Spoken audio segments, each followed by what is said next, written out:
Bismillahirrahmanirrahim. Assalamualaikum warahmatullahi wabarakatuh. Waalaikumsalam warahmatullahi wabarakatuh. Alhamdulillahirabbil alamin. Alhamdulillahilladzi arsala rasulahu bil huda wa dinil haq.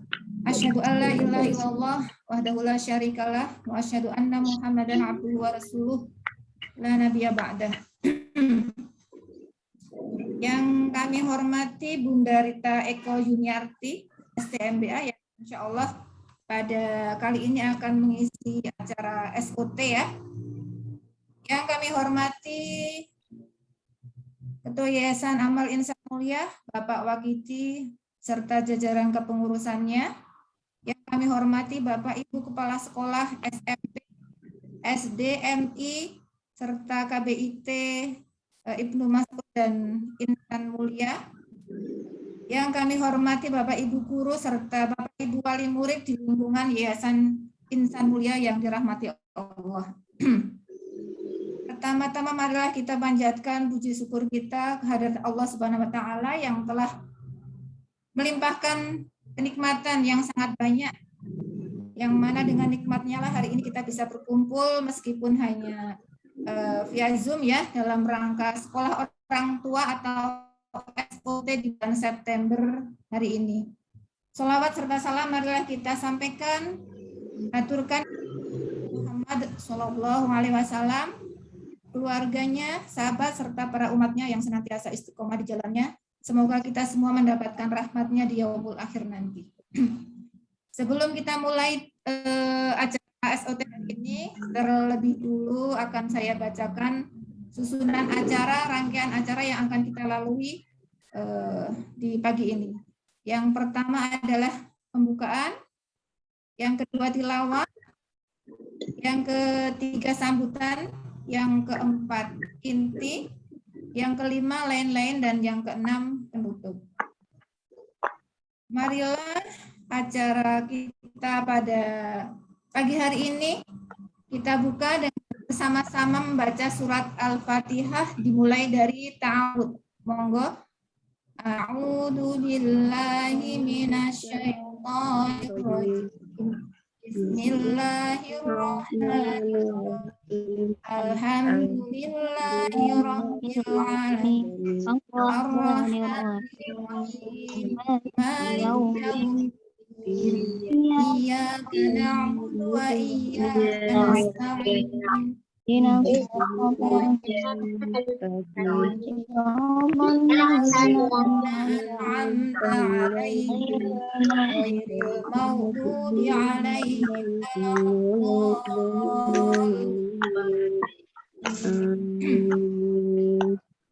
Alhamdulillah, semoga dengan bacaan surat Al-Fatihah tadi akan bisa menambah kehusuan dan kelancaran acara kita hari ini.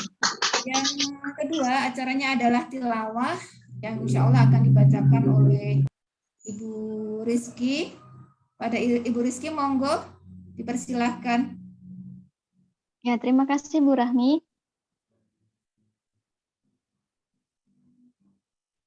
Assalamualaikum warahmatullahi wabarakatuh. Waalaikumsalam. A'udzu billahi minasyaitonir rajim. Bismillahirrahmanirrahim. Iqtarabatis sa'atu wansyaqqal qamar. Wa in yaraw ayatan yu'ridu wa yaqulu sihrun mustamir. Wa kadzabu wattaba'u ahwa'ahum wa kullu amrin mustaqir. Wa laqad ja'ahum minal anba'i ma fihi mustajar. Hikmatum balighatun fama tughnin nuzur. Fatawalla anhum yawma yad'u ad-da'i ila syai'in nukur. Khusy'an absaruhum yakhrujuna minal ajdasi ka'annahum jaradun muntashir. Muhdi'ina ila ad-da'i يقول الكافرون هذا يوم عسر كذبت قبلهم قوم نوح فكذبوا عبدنا وقالوا مجنون وازدجر فدعا ربه أني مغلوب فانتصر ففتحنا أبواب السماء بماء منهمر وفجرنا الأرض عيونا فالتقى الماء على أمر قد قدر وحملناه على ذات ألواح ودسر تجري بأعيننا جزاء لمن كان كفر ولقد تركناها آية فهل من مدكر فكيف كان عذابي ونذر ولقد يسرنا القرآن للذكر فهل من مدكر كذبت عاد فكيف كان عذابي ونذر إنا أرسلنا عليهم ريحا صرصرا في يوم نحس مستمر تنزع الناس كأنهم أعجاز نخل منقعر فكيف كان عذابي ونذر ولقد يسرنا القرآن للذكر فهل من مدكر صدق الله العظيم. Assalamualaikum warahmatullahi wabarakatuh. Waalaikumsalam warahmatullahi wabarakatuh. Terima kasih jazakillah khairan kasiran pada Ibu Rizky yang telah membacakan beberapa ayat ya dari Al-Quran. Semoga dengan ini dia yang membaca dan kita yang mendengarkan bacaan tadi mendapatkan pahala juga dari Allah Subhanahu wa taala. Acara yang selanjutnya adalah sambutan dari Ketua Yayasan Amal Insan Mulia kepada Bapak Wakiti SPD, kami persilahkan. Monggo Bapak Wakiti. Oke, suara saya bisa didengar ya? Iya Pak. Oke. Assalamualaikum warahmatullahi wabarakatuh. Waalaikumsalam warahmatullahi wabarakatuh. Alhamdulillahirabbil alamin. Salatu wassalamu ala asrofil anbiya'i wal mursalin wa ala alihi wa ashabihi ajma'in. Asyhadu an la ilaha illallah wa asyhadu anna Muhammadan abduhu wa rasuluh. Allahumma shalli wa sallim wa barik ala sayyidina Muhammadin wa ala alihi wa ashabihi ajma'in. Yang kami hormati Ustadzah Rita Eko Juniarti yang di kesempatan pagi hari ini ya insyaallah nanti akan bersamai Bapak Ibu ya, wali murid dan kita semua ya. Yang kami hormati Bapak Ibu kepala sekolah di lingkup Yayasan Amal Insan Mulia baik dari TKIT ya Sentolo, KPTKIT Wates ya, SDIT Ibnu Mas'ud ya, MI Ibnu Mas'ud ya maupun SMB ya. Kemudian juga dari Bapak Ibu guru ya yang di kesempatan pagi hari ini bisa bergabung ya. Tidak lupa yang kami hormati Bapak Ibu pengurus komite ya, pengurus paguyuban kelas dan semua wali murid yang insya Allah semuanya senantiasa dalam kondisi yang baik. Alhamdulillah ya, bersyukur kehadiran Allah Subhanahu wa taala di kesempatan pagi hari ini ya kita bisa kembali berjumpa di dalam kegiatan SOT Sekolah Orang Tua. Dan pada kesempatan kali ini kita mengambil tema agar anak ya senang ya menghafal Al-Qur'an. Mudah-mudahan tema ini ya nantinya ya sangat bermanfaat bagi kita semuanya. Tidak lupa salawat dan salam semoga terlimpah pada Nabi kita Nabi Agung Muhammad Sallallahu Alaihi Wasallam. Semoga terlimpah kepada keluarga, para sahabat dan semua pengikutnya hingga akhir zaman. Bapak sekalian yang dirahmati Allah, kami mengucapkan terima kasih bahwa di kesempatan pagi hari ini ya Bapak Ibu ya berkenan hadir ya, di kegiatan SOT ini yang ini merupakan hal yang sangat penting ya bagi kita sebagai orang tua di dalam mendampingi ya memotivasi ya anak-anak kita. Nah, bagus sekalian yang dirahmati Allah, saya kira tema kita di pagi hari ini ya sangat pas ya bagi kita semuanya, di mana kita berusaha agar anak-anak kita nanti ya mereka semakin menyenangi ya dengan Al-Qur'an, semakin mencintai Al-Qur'an, semakin dekat dengan Al-Qur'an anak-anak ya. Dan ini merupakan dasar yang sangat penting ya bagi anak-anak kita. Kalau kita melihat ya berbagai kisah mungkin yang bisa menginspirasi ya bagi kita semuanya akan pentingnya kita ya mendekat dengan Al-Qur'an dan juga pentingnya kita mendekatkan ya anak-anak kita ini dengan Al-Qur'an ya. Kita mungkin pernah membaca ya di kisah ya kalau di dalam Syirah itu pernah disampaikan ya dalam kisah perang Yamamah ya. Peperangan ya di zaman Khalifah Abu Bakar ya melawan Musailamah Al-Khadzab ya atau yang dia mengaku ya sebagai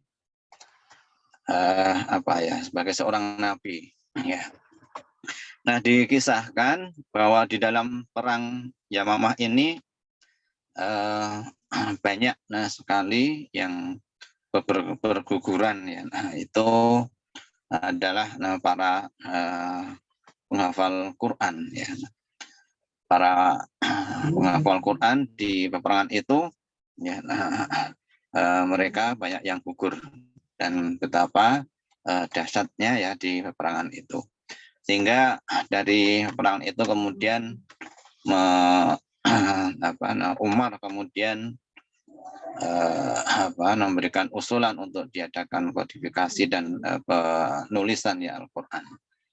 Nah, dalam kisah itu juga disampaikan bagaimana kegigihan ya, bagaimana perjuangan ya para penghafal Quran, di mana salah satunya dikatakan bahwa para penghafal Quran itu ya mereka ya ada yang menanam tubuhnya gitu ya. Nah, tubuhnya sampai setengah badan ya untuk ya untuk menguatkan ya keberanian mereka, menghilangkan ketakutan mereka di dalam melaksanakan di peperangan itu.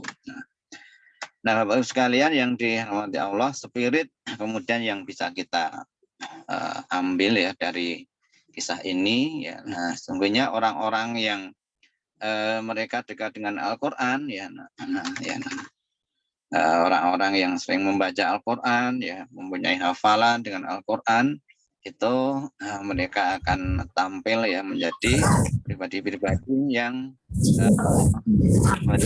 tangguh ya. Nah, pribadi yang mereka ya kuat ya di dalam menghadapi berbagai kondisi-kondisi yang sangat sulit.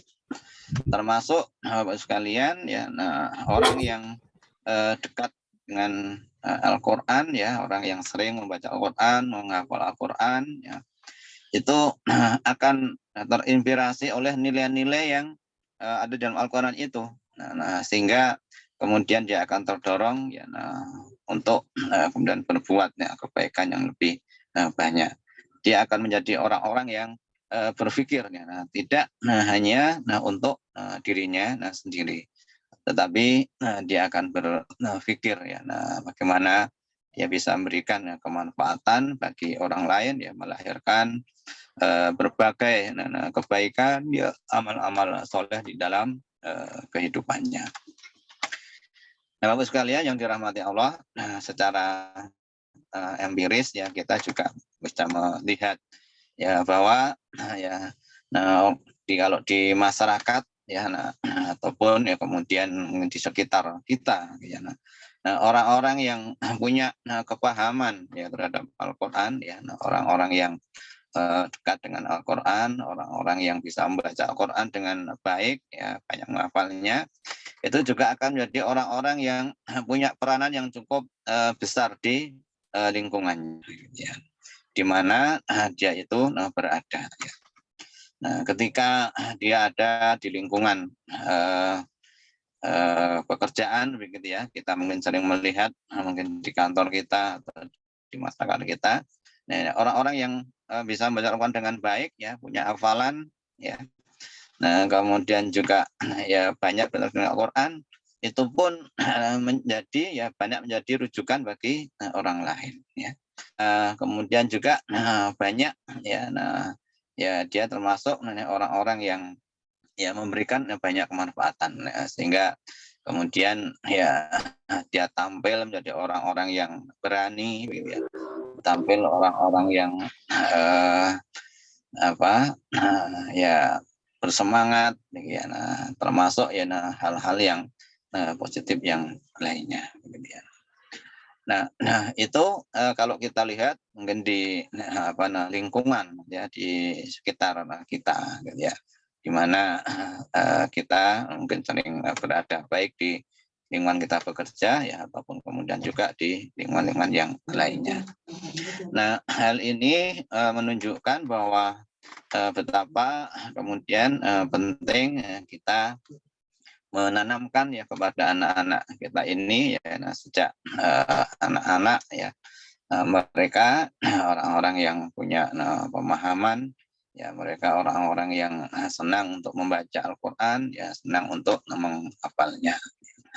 Karena kalau ya mereka ya sudah besar boleh jadi ya akan lebih sulit ya kemudian untuk memahamkan ya kepada mereka, karena kita mengetahui ketika seorang itu sudah besar ya sudah dewasa ya di dalam proses penyadarannya itu mungkin lebih banyak ya dipengaruhi oleh dirinya sendiri. Nah, Bapak sekalian yang dirahmati Allah, karena itu saya kira agenda kita di pagi hari ini ya sangat penting bagi kita, terutama kita yang mendampingi ya anak-anak kita untuk belajar ya berinteraksi dengan Al-Qur'an, sehingga seolah merupakan kebahagiaan kita sebagai orang tua ya ketika anak-anak kita ya mereka ya keseharian itu banyak ya berinteraksi dengan Al-Qur'an ya. Nah, ketika mereka memegang gadget pun ya atau memegang HP pun ya saya kira tidak apa-apa asal ya mereka juga dekat ya dengan Al-Qur'an itu, sehingga insyaallah apa kemudian yang dilakukan itu akan banyak memberikan kebaikan ya bagi diri sendiri dan juga insyaallah pada saatnya nanti ya mereka akan bisa memberikan kebaikan kepada yang lainnya. Bapak sekalian yang dirahmati Allah, mungkin ini yang sedikit ya saya sampaikan di pagi hari ini ya. Terima kasih atas kehadiran Bapak Ibu sekalian ya. Semoga Bapak Ibu sekalian juga nantiasa Allah berikan kesehatan ya, kemudian juga kemudahan ya di dalam beraktivitas dan juga termasuk mendampingi ya putra-putri kita dalam keseharian untuk belajar. Demikian waktu saya kembalikan, kurang lebihnya maaf. Saya akhiri. Astagfirullahaladzim. Assalamualaikum warahmatullahi wabarakatuh. Waalaikumsalam warahmatullahi wabarakatuh. Terima kasih Bapak Wakiti atas sambutannya. Semoga kita sebagai orang tua, Bapak Ibu semuanya bisa senantiasa ikhlas, senantiasa bahagia juga ketika mendampingi anak-anak belajar Al-Quran, ya, menghafal Al-Quran. Oke, Bapak Ibu semuanya yang berbahagia, untuk acara selanjutnya, insya Allah acara inti, alhamdulillah ini yang hadir sudah 203 peserta ya. Sudah hampir, belum ya, belum ada 50%-nya ternyata ya untuk seluruh wali di lingkup Yayasan Amal Insan Mulia. Mudah-mudahan yang belum hadir nanti bisa segera menyusul untuk bergabung di acara Zoom kita hari ini. Oke Bapak Ibu, untuk tema acara SOT hari ini adalah agar anak mampu menghafal Al-Quran dengan bahagia. Semua wali murid ya, semua orang tua tentu sangat senang, sangat menginginkan putra-putrinya itu menghafal hafal Al-Quran ya, sangat bahagia, bahkan mungkin sebuah cita-cita yang sangat diinginkan ya ketika anak putra-putrinya itu jadi hafid atau hafidoh. Namun ketika kita sebagai orang tua, ketika mendampingi anak-anak belajar ataupun menghafal Al-Quran itu kadang ada semacam hambatan gitu ya, karena memang secara fitrah anak-anak itu baru suka bermain, seperti itu. Nah, tapi memang ya kita sebagai orang tua itu harus berjuang, harus penuh dengan keyakinan, niat yang sangat kuat agar anak kita itu bisa belajar, bisa diajak untuk senantiasa berinteraksi dengan Al-Quran, kan sebagai sebuah kebanggaan, dan nanti lama-lama akan merasa bahagia ya ketika setiap kali berinteraksi atau menghafal Al-Quran. Nah, insya Allah untuk acara hari ini kita akan dibersamai oleh Bunda Rita Eko Yuniar STMBA ya. Beliau adalah inisiator kereta atau keluarga sekolah pertama. Dia juga inisiator program sekolah cinta Quran di Yogyakarta, founder Rumah Tahfidz Teladan. Beliau juga sebagai main teacher komunitas bisnis Presnel. Dan beliau juga aktif sebagai di Departemen Persaudaraan Muslimah atau Salimah ya. Oke, alhamdulillah Bunda Rita sudah bergabung. Waktu selanjutnya kami persilahkan sepenuhnya kepada Bunda Rita. Mohon nanti Bapak Ibu untuk mengkondisikan biar nanti kita bisa lebih fokus dalam acara ini. Nanti yang ingin bertanya bisa lewat chat, atau kalau nanti ada kesempatan untuk bisa berbicara langsung kepada Bunda Rita, insya Allah bisa dilaksanakan. Nah, kepada Bunda Rita, monggo saya persilahkan sepenuhnya, Ibu.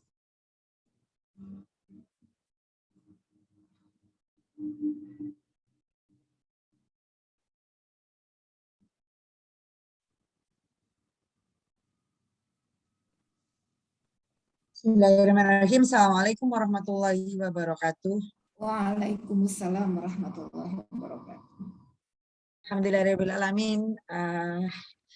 Hari ini Allah berikan kesempatan kepada kita bertemu melalui forum Zoom. Atas segala nikmat dan karunia Allah hari ini kita dalam kondisi iman dan Islam dan kondisi sehat. Sehat semua Bapak Ibu. Salawat dan salam semoga senantiasa tercurah kepada junjungan kita Nabi besar Muhammad SAW, kepada para sahabat, dan semoga kita yang hadir di sini termasuk umat Rasulullah yang kelak mendapatkan yaumul kiamah. Ustazah, saya dibantu untuk share slide-nya ya.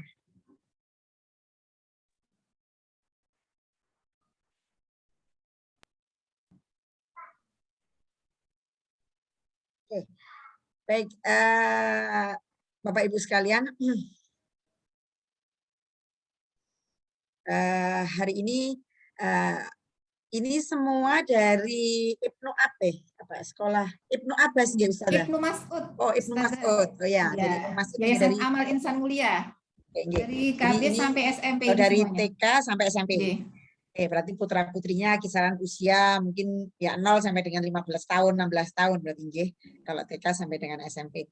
Baik, sebelumnya perkenalkan diri dulu ya. Saya mungkin kalau nggak kenalkan kurang afdol mungkin ya. Tadi sudah ada sekilas ya dari Ustazah tadi sudah sedikit perkenalan.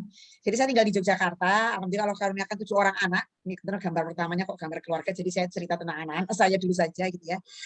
Yang paling besar Umar, gitu ya. Yang paling besar Umar sekarang kuliah semester 3 di Malaysia. Sebelumnya dia di Sudan.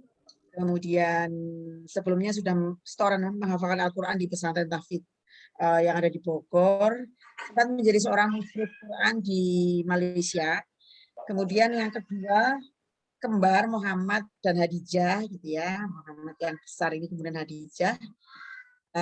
Hadijah alhamdulillah sudah selesai Al-Qur'annya itu kelas usia 9 tahun sepertinya, kelas 4 SD. Kemudian sudah murojaah kembali setoran berkali-kali terus, sempat di Taruna Quran, sempat di Rumah Quran Inspirasi, kemudian di Utrujah, terakhir setoran di Mesir ya. Sekarang SMA kelas 3. Kemudian sempat kuliah di Dirosah Rosoh di Al-Azhar Mesir ya, tapi dia milih untuk kembali ke Indonesia di tengah-tengah pandemi kemarin. Kemudian Muhammad sebelumnya di Yanbul Quran Kudus, pesantren Quran memang, sehingga pesantren Quran anak kalau Bapak Ibu mengetahui. Ke SD dapat 25 juz, kemudian SMP diulangi lagi, terakhir juga sekitar 25 juz, dan terakhir berdasarkan hafalannya di Ma'had Darul Firdaus yang ada di Bantul. Sekarang aktivitasnya membantu di Ma'had sambil membantu bersih-bersih masjid. Kemudian yang keempat Yusuf, ini yang pakai baju putih. Kalau Yusuf ini usia SMA kelas 1. Usia SMA kelas 1. Dia menyelesaikan hafalannya di kelas 9 SD. Dia setoran 30 juznya dalam waktu 2 hari. Jadi dari seluruh anak saya ini yang paling mungkin hafalannya gitu ya. Jadi 2 hari dalam 30 juz disetorkan dalam 2 hari bil ghaib ya. Setoran hafalan berarti dengan Ustaz. Alhamdulillah sekarang sudah menguasai qiraah asroh. Qiraah yang 10 ditambah 10 lagi ada 20. Yang qiraah Sugro sudah dia selesaikan, dan alhamdulillah sekarang dia sudah bisa mengajar qiraah Sugro tersebut. Kalau yang Kubro masih setoran sampai dengan juz 10 kalau nggak keliru. 10 atau 12 kemarin ya. Kemudian berikutnya Hajar, ini sekarang di pondok yang Al-Ihsan wa Taqwa Kebumen. Sebelumnya selesai hafalan Quran di Utrujah, usia 8-9 tahun dia selesai, dan sekarang murojaah setoran ulang kembali sudah sampai juz 15. Kan yang kecil Maryam baru masuk kelas 2 SD, baru kemarin selesai setoran juz 1, sekarang 2 dengan 4. Kemudian yang Ibrahim 4 tahun saya. Jadi kalau yang saya sampaikan merupakan mungkin itu merupakan hasil ya Bunda. Tapi hari ini saya akan bicara bagaimana proses, gitu ya. Karena kita sebagai manusia itu kewajiban kita adalah menjalani proses. Itu yang akan saya sampaikan pada hari ini. Nah, saya sendiri dan suami berlatar belakang pendidikan umum ya, jadi dari kampus-kampus negeri begitu. Kemudian saya dari bisnis, sehingga memang kita juga sebenarnya bukan dari latar belakang pesantren gitu. Nah, yang akan kita bahas pada hari ini adalah bagaimana anak-anak bisa menghafalkan Al-Quran dengan bahagia. Next slide, Ustazah.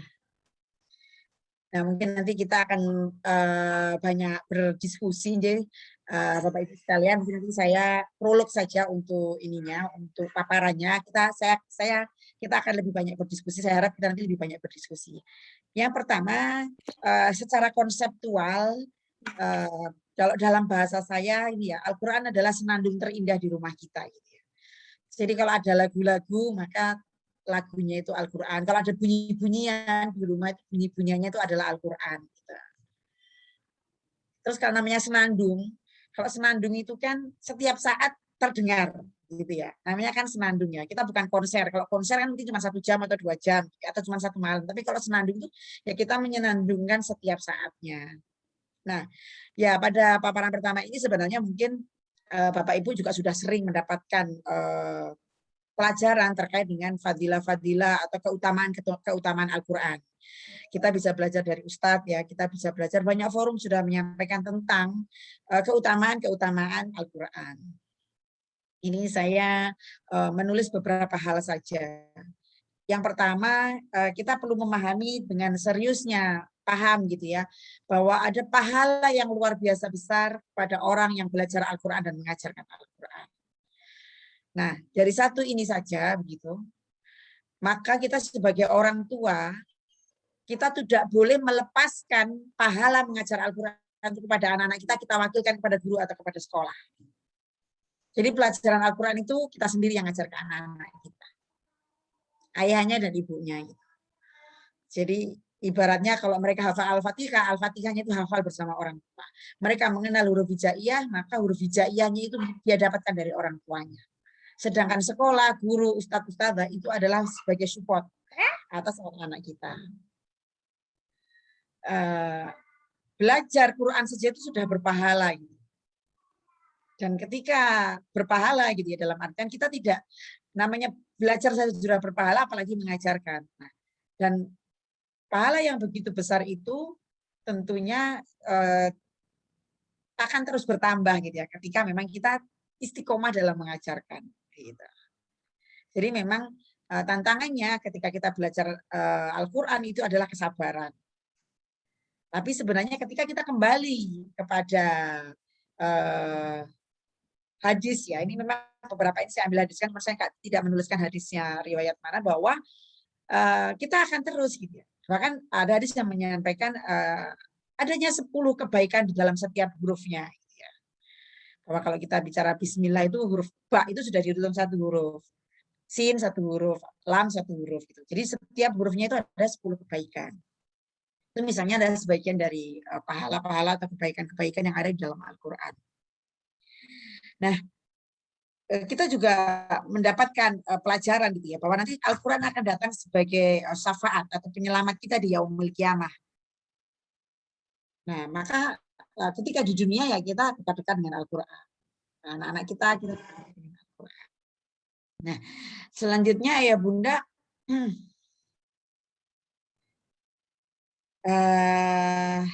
yang masuk ke dalam ranah pendidikan anak tentang Al-Qur'an, bahwa Al-Qur'an itu adalah sumber ilmu. Gitu ya. Kita saja mungkin Bapak Ibu yang umurnya mungkin ada yang 35, ada yang 40, mungkin ada yang 45, atau mungkin yang umurnya masih muda ya, baru putra pertama misalnya umurnya masih sekitar 25, 28 gitu ya.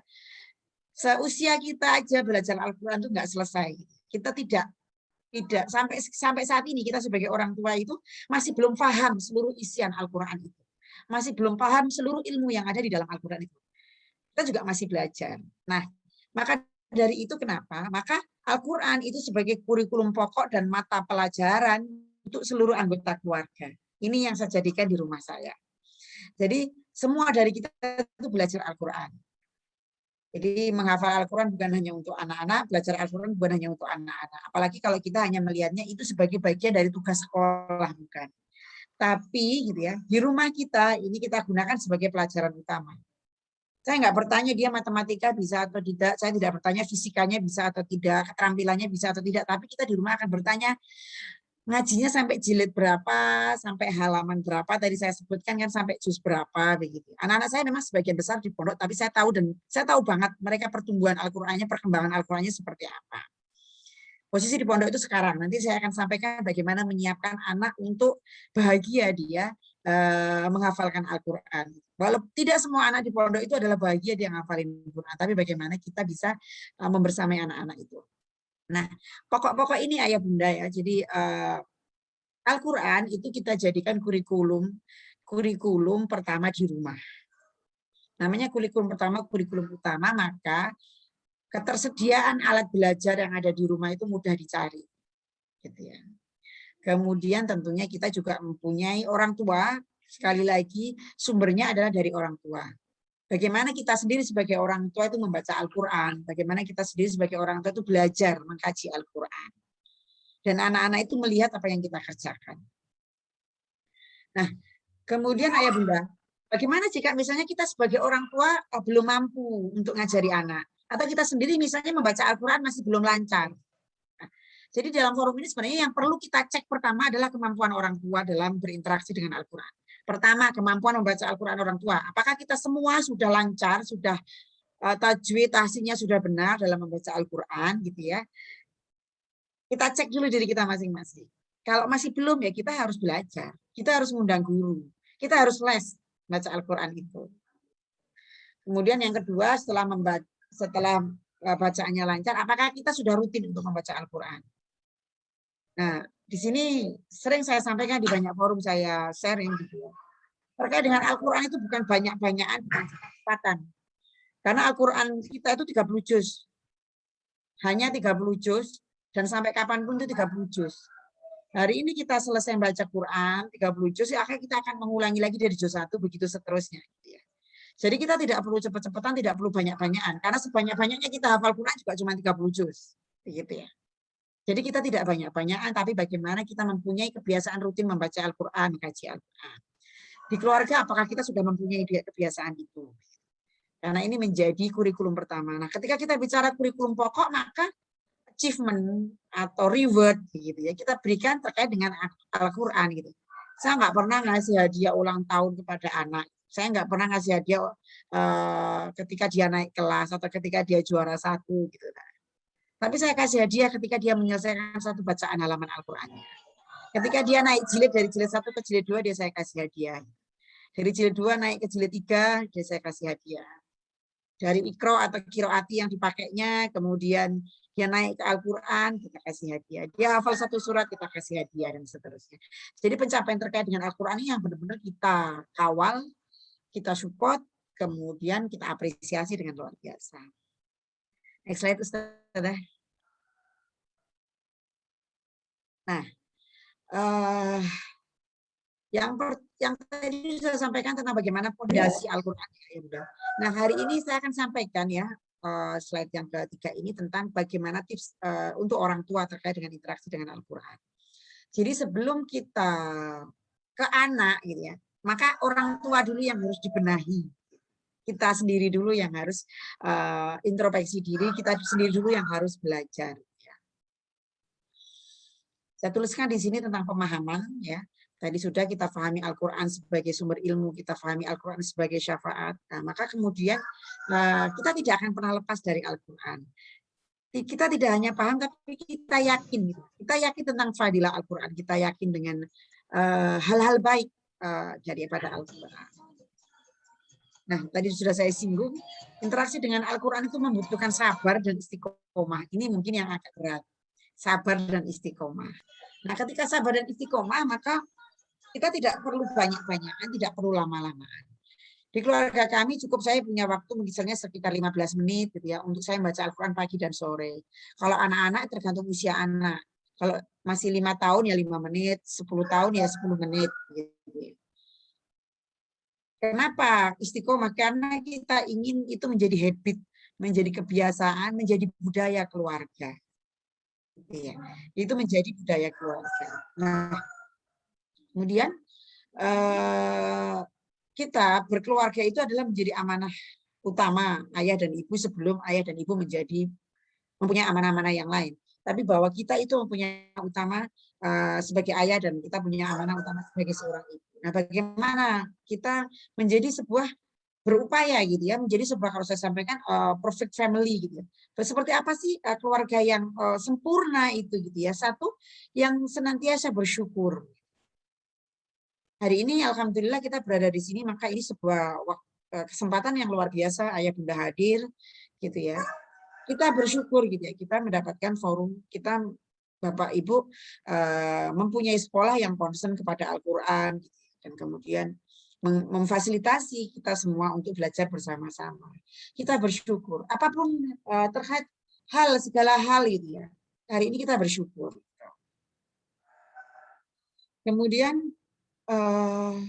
apa wujud syukur kita gitu. Saya tuliskan di sini adalah produktif gitu ya. Jadi kita menjadi seorang keluarga muslim, sebuah keluarga muslim itu tidak boleh biasa-biasa aja. Kita harus berproduktif sebagai wujud syukur kita kepada Allah. Apa itu produktif? Ya, saya akan sampaikan bahwa produktif adalah kita bisa memberikan hal-hal terbaik. Kita bisa meng-create hal-hal terbaik di bidang kita masing-masing. Misalnya kalau saya punya bisnis, haji dan umroh gitu ya, maka kami akan berkontribusi di dalam haji dan umroh ini. Kita produktif gitu ya. Kita tidak melempem. Walaupun kalau kita bicara pandemi sekarang mungkin haji umrohnya belum jalan, tapi kita terus produktif, terus menyediakan konten-konten edukasi yang baik. Dan ternyata kalau menurut saya produktif saja itu tidak cukup, kita harus prestatif gitu ya. Jadi di bidang kita bergerak gitu, kita harus berprestasi. Nah, dasarnya apa? Dasarnya dua hal ini. Al-Quran itu adalah kado terbaik, kado terindah untuk kita dari Allah. Di Al-Quran sudah mencakup bekal berkeluarga, kemudian panduan mendidik anak, dan hal-hal lain. Jadi Al-Quran itu kado terindah untuk kita sebagai orang tua. Nah, kemudian bagaimana realisasi pelaksanaannya? Karena itu adalah kado terindah, hadiah terindah, maka itu kita jadikan teman perjalanan. Teman perjalanan dalam arti yang real bahkan gitu ya. Sahabat terbaik kita dan anak-anak kita dalam sehari-hari. Maksudnya real, istilahnya ya di mana-mana kita membawa Al-Quran. Gitu aja, sederhananya ya. Kalau kita punya mobil, di mobil ada Al-Quran, kita punya tas, di tas ada Al-Quran, di kamar ada Al-Quran, di ruang tamu ada Al-Quran, jadi teman perjalanan. Jadi ketika kita pergi, gitu, kita senantiasa membawa Al-Quran, anak-anak juga membawa buku Iqra-nya atau buku Qiraatinya atau buku Uminya misalnya, buku belajar membaca Al-Qurannya senantiasa dia bawa. Gitu ya. Menjadi teman perjalanan dalam arti dohir beneran. Kemudian dalam arti maknawi ya memang kemudian kita senantiasa flashback, kita senantiasa merujuk pada Al-Quran terkait dengan hal-hal yang kita alami setiap harinya. Kembali ke poin yang pertama tadi tentang bagaimana Al-Quran menjadi bekal berkeluarga dan panduan mendidik anak. Nah, ini tips untuk parents ya, untuk kita sebagai orang tua. Sehingga kita berkeluarga, kita mempunyai standar acuan. Anak-anak kita mau kita ajari apa? Anak-anak kita mau kita bekali apa begitu. Mau kita kasih hadiah apa? Maka hadiah terbaik orang tua kepada anak adalah Al-Quran. Warisan ilmu Al-Quran, gitu. Warisan budaya berinteraksi dengan Al-Quran. Guru-guru Quran, sekolah Quran, itu adalah hadiah terbaik orang tua untuk anak. Jadi anak enggak, jadi bukan lagi hadiah itu berupa laptop, mobil, tanah, atau rumah begitu ya. Tetapi adalah Al-Quran. Warisan kita kepada anak yang terbaik adalah Al-Quran. Itu yang akan kita wariskan. Maka kita sebagai ayah dan ibu tentunya kita akan berdiskusi lebih lanjut dengan pasangan kita ya. Dengan suami kita atau mungkin juga dengan istri kita gitu ya. Tentang bagaimana kita kemudian mewariskan Al-Quran ini kepada anak-anak kita. Slide Ustazah. Nah, kemudian di slide ini Ayah Bunda, saya akan sampaikan gitu ya tentang hal teknis bagaimana kita berinteraksi dengan Al-Quran supaya anak-anak itu senang, anak-anak happy dengan Al-Quran itu gitu ya. Yang pertama memang program Quran Family Quran Family Program yang ada di rumah, program Quran kita yang ada di rumah. Kalau saya sudah sampaikan di awal itu full reward, jadi banyak hadiahnya. Baca satu huruf kasih hadiah, baca satu halaman, 2 halaman, hafal 1-2 surat, kita kasih hadiah. Hadiahnya apa begitu ya? Hadiahnya bisa pelukan, bisa ciuman, bisa apresiasi gitu ya. Bisa tepuk tangan gitu ya, bisa pelukan, bisa es krim, bisa buku tulis, bisa apa saja. Tapi intinya bahwa anak mendapatkan apresiasi atas apa yang sudah dia kerjakan terkait dengan Al-Quran. Dan programnya sangat variasi gitu ya. Programnya sangat variasi, mungkin nanti saya akan sampaikan beberapa jenis contoh program-programnya ya, seperti ada camping Quran, kemudian ada jalan-jalan, kemudian ada kita kunjungan ke pesantren Quran dan lain-lain. Jadi program Quran ini memang benar-benar kita apa istilahnya variasikan. Kita variasikan supaya anak-anak tidak bosan. Nah, kemudian yang kedua itu adalah enjoy Quran, menikmati Al-Quran itu dengan senang ayat demi ayat. Ya. Jadi maksud saya di sini adalah kita dan anak-anak kita dan di Quran itu kita menikmati ya, menikmati itu mengkaji, belajar itu ya satu ayat demi satu ayat saja. Tadi sudah saya sampaikan di depan ya nggak perlu banyak-banyak, nggak perlu cepet-cepetan dia satu ayat kita baca satu ayat, dihafalin satu ayat begitu, lupa baca lagi dan seterusnya. Nah kemudian berikutnya tadi sudah saya bahas juga tentang bagaimana kita mempunyai spesial time, place, gitu ya, punya waktu yang spesial, punya tempat yang spesial ada di rumah, nah, khusus untuk baca Al-Quran. Dan kita juga punya guru-guru Quran. Nah, saya sendiri mengajarkan anak-anak interaksi dengan Al-Quran, kita tidak bisa sendiri. Gitu ya. Jadi nanti kita akan membutuhkan guru dalam Al-Quran. Karena memang kami sendiri, kemampuan kami sebagai orang tua untuk Al-Quran, pelajaran Al-Quran sangat terbatas. Paling kami sebagai orang tua hanya bisa mengajarkan membaca Al-Quran sesuai dengan tahsinnya yang benar, tajwidnya yang benar, kemudian membentuk budaya Al-Quran di rumah, itu yang kami bisa. Tapi pelajaran lain-lain terkait dengan Al-Quran, saya dan suami saya membutuhkan seorang guru. Nah, apa kemudian yang tidak boleh ya, yang menjadi batasan ketika kita menginginkan anak-anak happy with Quran gitu ya. Kita tidak boleh membandingkan satu anak dengan anak yang lain. Seperti tadi saya sampaikan di depan, perkenalan saya di depan, 7 anak saya mempunyai kemampuan Al-Quran berbeda-beda. Ada yang cepat hafal, ada yang kelas sekian udah hafal, ada yang sudah murojaah, dan seterusnya berkali-kali gitu ya. Setoran ulang khatam berkali-kali, ada yang tidak gitu ya. Jadi kita tidak boleh membandingkan satu anak dengan anak lain, sesama anak kita maupun apalagi anaknya tetangga gitu.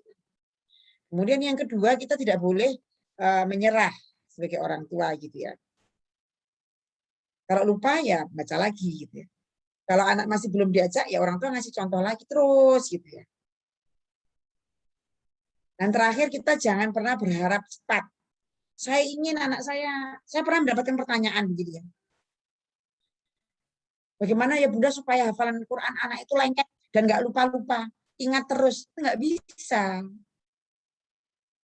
Gimana supaya bisa cepat hafal Quran? Tidak bisa. Ya karena tantangannya di sini adalah sabar dan istiqomah di awal tadi sudah sampaikan. Tapi memang kemudian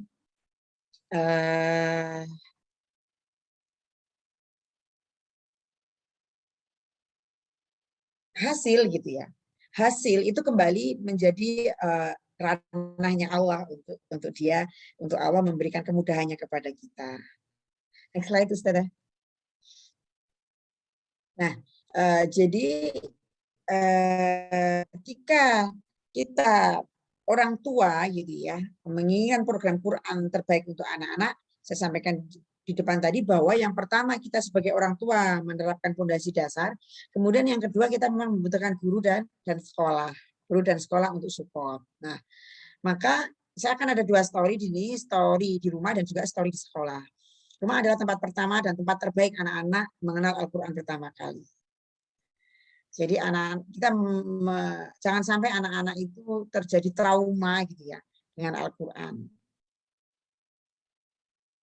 Ada 3 poin di sini saya tuliskan apa yang biasa saya lakukan di rumah. Yang sederhana adalah yang nomor 2, jam mengaji. Gitu. Kami mempunyai jam mengaji habis subuh dan habis maghrib. Gitu ya. Tadi saya sampaikan 10-15 menit untuk anak-anak. Kalau kita sebagai orang tua mungkin kita sekitar setengah jam. Tapi per anak kalau dia udah ngaji 5-10 menit ya sudah. Tapi setiap hari, dan ini memang tidak ada jeda, tidak ada alasan. Tidak ada jeda, tidak ada alasan. Entah saya lagi keluar kota, bahkan saya lagi keluar negeri gitu ya. Anak-anak di mana, saya ada di mana gitu. Terus kemudian kita mungkin sekeluarga juga di rumah, lagi di rumah apalagi bepergian, ya kita jaga itu jam mengaji habis subuh sama habis maghrib. Nah, kemudian saya di keluarga mempunyai tekad untuk lulus TK khatam membaca Al-Quran. Tadi saya sampaikan anak-anak kalau bisa belajar membaca Al-Quran itu dari orang tuanya. Dari orang tuanya, dan kita punya program, anak-anak saya program supaya ketika dia lulus TK itu sudah selesai membaca Al-Quran. Lalu nanti SD dia bisa belajar yang lainnya. Jadi fokus saya ketika di bawah SD, usia 3, 4, 5, 6, itu ada baca Al-Quran. Lancar, baik, makhrajul hurufnya benar, kemudian khatam dia dari depan sampai akhir. Nanti ceritanya panjang ini. Ini kita juga pernah dengan Ibnu Mas'ud ya untuk program lulus TK khatam membaca Al-Quran ini. Next slide Ustazah. Oh ya, satu lagi personal target saya belum sampaikan ya. Jadi masing-masing anak. Jadi target pada Al-Quran itu setiap anak berbeda. Target setiap anak itu berbeda. Jadi saya sampaikan tadi kalau yang Yusuf yang SMA kelas 1 target beliau adalah memang fokus di Al-Quran, kemudian nanti belajar Al-Quran sampai kemudian dia sudah tidak hanya membaca, menghafalkan qiraah asroh dan subro itu ya, tapi juga belajar bahasa Arab, kemudian nanti lebih lagi dan lebih lagi terkait dengan Al-Quran, sampai kemudian ke bahasa Quran dan seterusnya. Dan kemudian dia mengajar Al-Quran. Misalnya itu target untuk Yusuf. Tapi kalau target untuk anak yang pertama, misalnya Umar, gitu ya, maka itu targetnya adalah dia mempunyai kebiasaan membaca Al-Quran dan dia berinteraksi dengan Al-Quran. Dan menjadikan Al-Qurannya sebagai pedoman hidupnya. Cukup dia untuk dirinya sendiri, karena memang dia bukan guru Quran. Gitu. Karena dia kemudian fokusnya akan ada di bisnis. Misalnya seperti itu. Kemudian Ajar dan Maryam misalnya yang kecil itu beda lagi. Jadi setiap anak targetnya itu berbeda-beda. Nah bagaimana kita menentukan target Al-Quran terhadap anak? Secara basic sama ya, ketika TK dia khatam membaca Al-Quran. Kemudian SD dia mempunyai kebiasaan, sudah mempunyai biasa membaca Al-Quran pagi dan sore. Jadi dia mempunyai habit, ada yang salah kalau saya nggak baca Quran. Seperti itu ya. Itu membentuk budaya membaca Al-Quran ketika SD sambil menghafalkan Al-Quran. Dan kemudian ketika SD kita bisa melihat kemampuan anak menghafal Al-Quran itu seberapa cepat, seberapa kuat. Masing-masing anak akan berbeda. Maka dari situ target masing-masing. Ketika SMP dan SMA maka akan semakin lebih luas lagi. Karena kita akan melihat anak-anak itu sekolahnya di jurusan apa, pengembangan kedepannya seperti apa. Oke, next slide Ustazah. Mungkin ini slide terakhir ya tentang sekolahnya. Jadi bagaimana kemudian gitu ya, orang tua gitu ya, support anak dengan Al-Quran ini gitu ya. Jadi ini anak saya di pesantren yang paling kecil, ini jilbabnya biru ini Hajar Maryam ya. Jilbab biru yang paling kecil ini Maryam, dia 8 tahun ya. Kelas 2 SD lah. Kemudian kakaknya Hajar, sebelahnya yang jilbab biru agak muda. Dekat ustadzanya yang gendong anak ini. Jadi ini di pesantren Quran. Nah, ketika memang kita ingin program Quran itu menjadi lebih optimal, kita di rumah tidak cukup. Maka kita harus mencari sekolah. Membutuhkan lingkungan berupa guru, sekolah, dan pesantren. Ya, termasuk hari ini Bapak Ibu Alhamdulillah sudah menyekolahkan putra-putrinya di Ibnu Mas'ud. Itu adalah sebagai salah satu gitu ya, salah satu langkah kita sebagai orang tua untuk mencarikan lingkungan Quran yang terbaik buat anak-anak. Pertama adalah bagaimana kita memilih pesantren atau sekolah dan bagaimana menyiapkan anak-anak untuk bisa masuk sekolah dan masuk pesantren dengan baik. Tadi sudah saya bahas banyak ya, bahwa basic Al-Quran itu ada di rumah. Tentunya ketika kita memilih sekolah atau pesantren, tentunya yang paling utama adalah bagaimana kita, orang tua, mempunyai kesamaan value dengan sekolah atau pesantren tersebut. Kita mempunyai kesamaan value, kita mempunyai kesamaan cita-cita dengan sekolah tersebut. Jadi ketika memilih sekolah atau pesantren, lihat value daripada sekolah. Nggak usah dilihat tuh di sekolahnya itu fasilitasnya seperti apa, gedungnya seperti apa, itu bahkan saya tidak pernah lihat. Ketika kita mempunyai value yang sama, insya Allah gitu ya, para guru, kemudian yayasan, gitu ya, pengelola sekolah maupun pesantren itu akan mempunyai value yang sama dengan kita. Poin kedua adalah bagaimana kita menghormati guru. Orang tua itu wajib menghormati guru kalau ingin anaknya ilmunya mendapatkan ilmu yang barokah. Anaknya mudah menyerap ilmu. Hormati guru. sering gitu ya, saya mendapatkan cerita ketika misalnya orang tua yang komplain kepada sekolah atau kepada pesantren gitu. Buat apa komplain gitu loh. Gitu ya. Jadi kewajiban mendidik anak itu ada pada orang tua. Sedangkan guru sekolah, pesantren itu adalah support system kita. Yang membantu tugas kita sebagai orang tua dalam mendidik anak. Jadi kita sebagai orang tua tidak bisa, tidak boleh bahkan menyerahkan gitu ya. Menyerahkan pendidikan anak itu kepada sekolah. Karena itu tanggung jawab kita. Maka satu-satunya yang bisa kita lakukan adalah bagaimana kita bisa menghormati. Kalau yang terjadi misalnya nih sekolah kok Bapak Ibu tidak cocok lagi dengan sekolah, ya sudah ditarik saja anaknya dari sekolah. Nggak usah komplain-komplain kepada sekolah gitu. Saya paling tidak suka gitu ya dengan orang tua yang asal komplain kepada sekolah. Kalau ngasih masukan oke gitu. Tapi saya yakin kok sekolah itu pasti, sekolah pesantren itu pasti sudah mempunyai aturan, sudah mempunyai dasar, filosofi dan seterusnya untuk sama-sama untuk mewujudkan pendidikan anak yang terbaik. Kan nggak ada nih ya sekolah gitu ya, tidak ada sekolah yang merencanakan kegagalan, nggak ada. Mesti sekolah membuat hal-hal semuanya itu gitu ya, direncanakan untuk kemudian memberikan pendidikan terbaik buat anak-anak kita. Jadi sekolah merancang hal yang terbaik. Kalau kemudian kita tidak cocok dengan sekolah atau pesantren tersebut, berarti memang ya ada ketidakcocokan, ya sudah, kita beda madzhab mungkin atau beda apalah istilahnya gitu ya, kita pindah saja, gitu, selesai.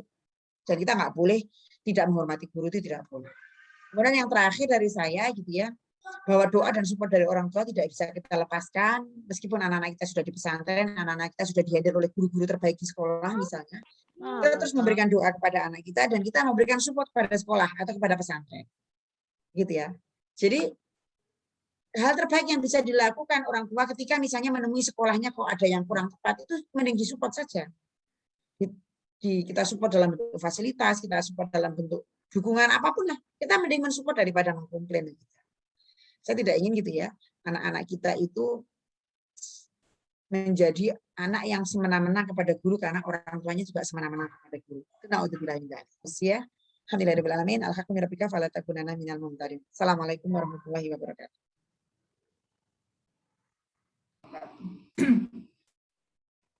Terima kasih Bunda Rita. Alhamdulillah ya luar biasa.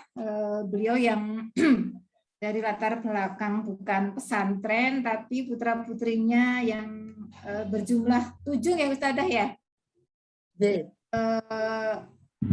Banyak sekali ya yang sudah hafidhoh.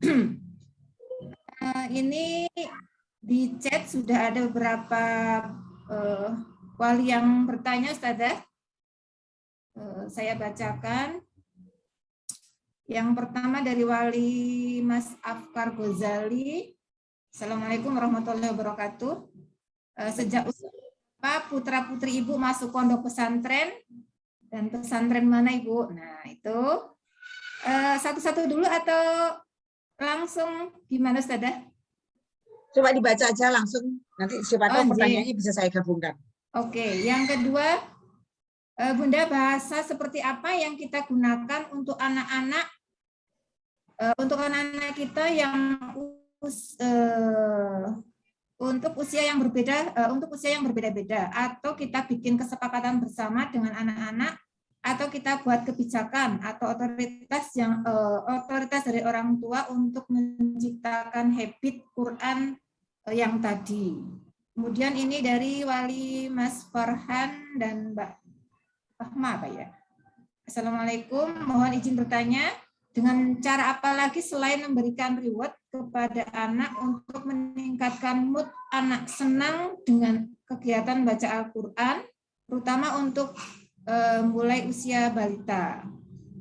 Kemudian ini satu lagi dari Bu Martin, apakah ada target dalam pencapaian Al-Quran di keluarga Ibu? Nah itu Ustadzah, tadi sudah ada 4 ya, sementara itu monggo Ustadzah. Ya, jadi begini ya Bunda. Yang pertama masalah pesantren ya. Jadi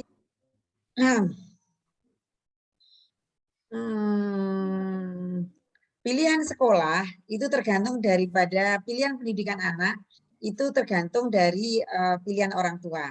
Maksud saya setiap keluarga akan mempunyai preferensi pendidik anak masing-masing gitu ya. Yang lebih penting di sini adalah yang paling penting adalah bahwa orang tua itu mempunyai roadmap pendidikan anak. Itu yang penting ya. Jadi orang tua mempunyai roadmap pendidikan anak, planning pendidikan anak itu ya. Jadi anak saya ini ketika masih balita saya ajarin apa, SD saya ajarin apa, SMP saya ajarin apa gitu.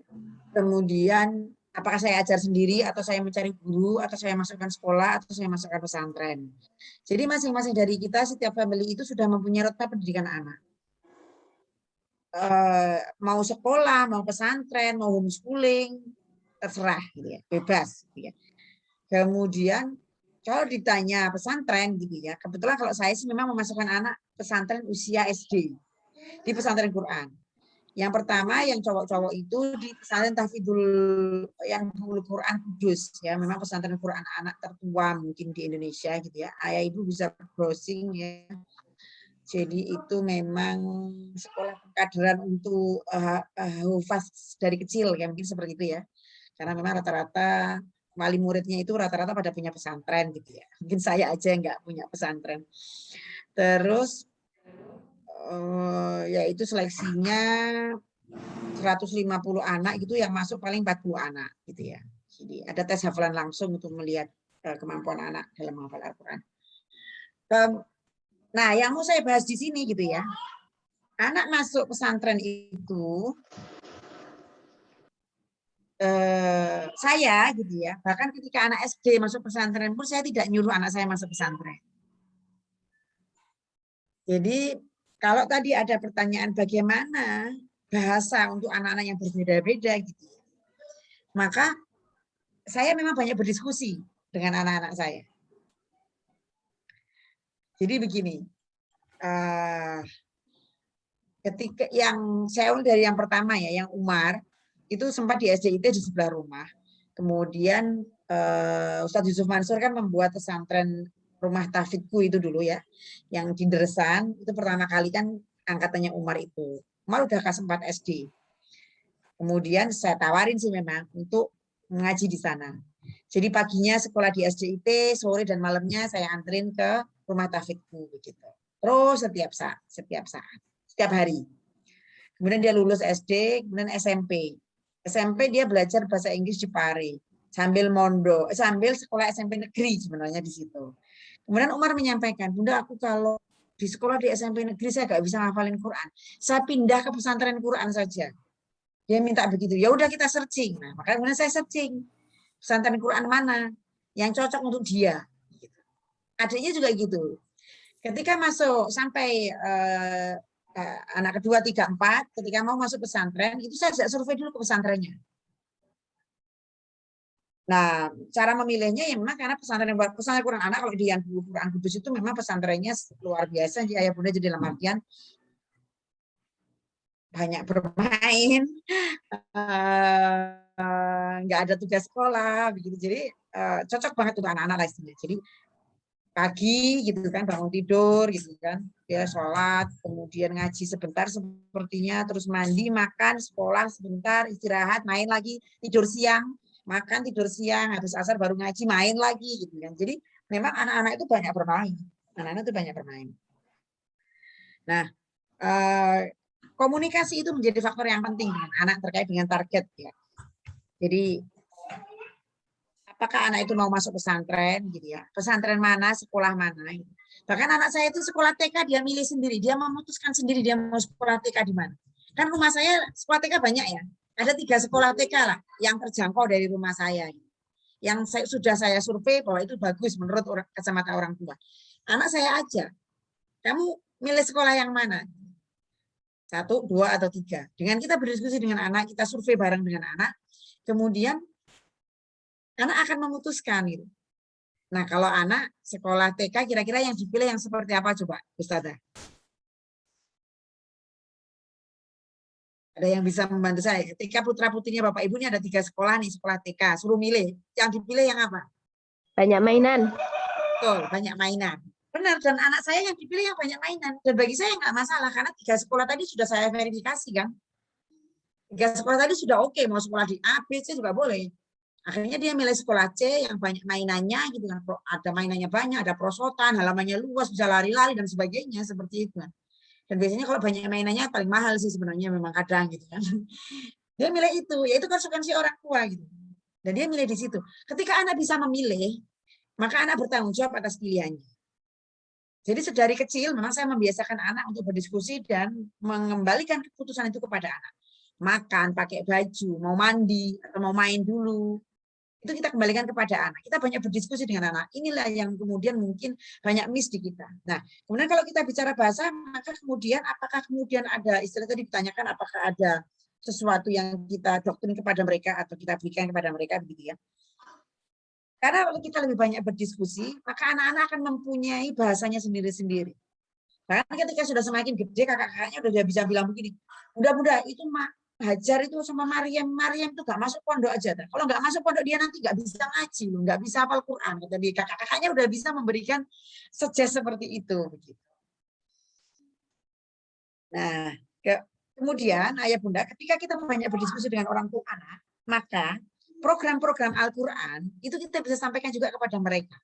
Supaya anak bisa lebih mood, gitu ya, supaya anak mood terkait dengan Qurannya, maka kita ajak anak. Bagaimana cara belajarnya itu kita ngajak anak untuk berdiskusi. Jadi kalau selain reward, maka kemudian saya ada program jalan-jalan, makan-makan, baca Quran. Jadi minggu pagi kita jalan-jalan ke alun-alun, ke pantai. Terus di sana kita makan-makan, entah jajan atau kita udah bawa bekal dari rumah. Terus ada ngajinya. Gitu.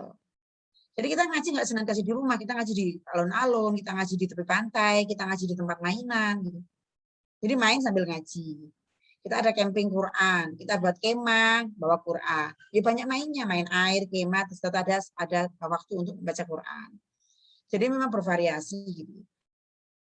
Nah, supaya mood memang gitu ya, tempat harus nyaman, suasana hati anak juga nyaman, dan nggak usah terlalu lama. Kalau anak 5 tahun 5 menit, kalau anak 10 tahun 10 menit saja, pagi dan sore. Dan itu dibuat memang kesepakatan dengan anak.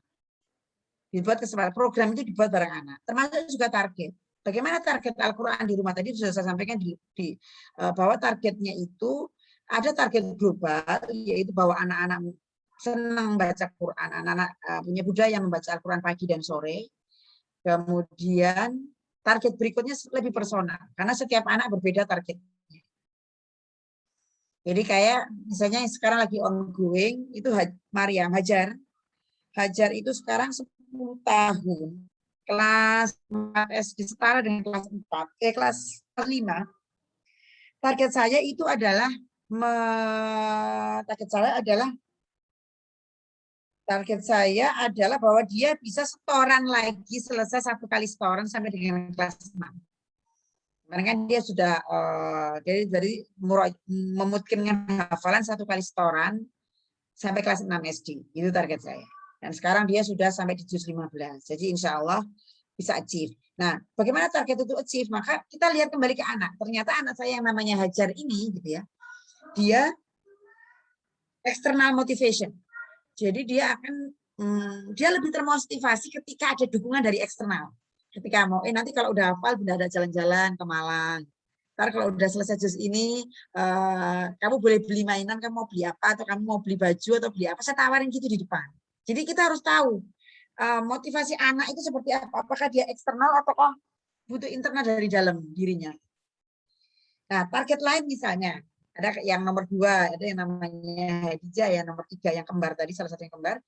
Nah, dia internal motivation. Jadi kalaupun toh saya motivasi kita nanti belajar begini nggak tertarik. Dia justru akan muncul dari dalam diri, dia akan semangat ketika dia sudah tahu mengapa saya harus menghafalkan Al-Quran. Jadi itu target dalam diri sendiri. Dan memang kita tanya, target itu kita lihat.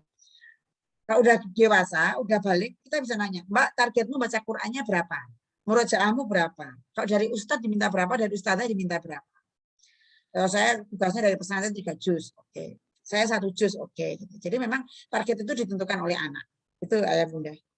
Semoga cukup menjawab dari beberapa pertanyaan tadi. Kalau ada yang belum menjawab bisa.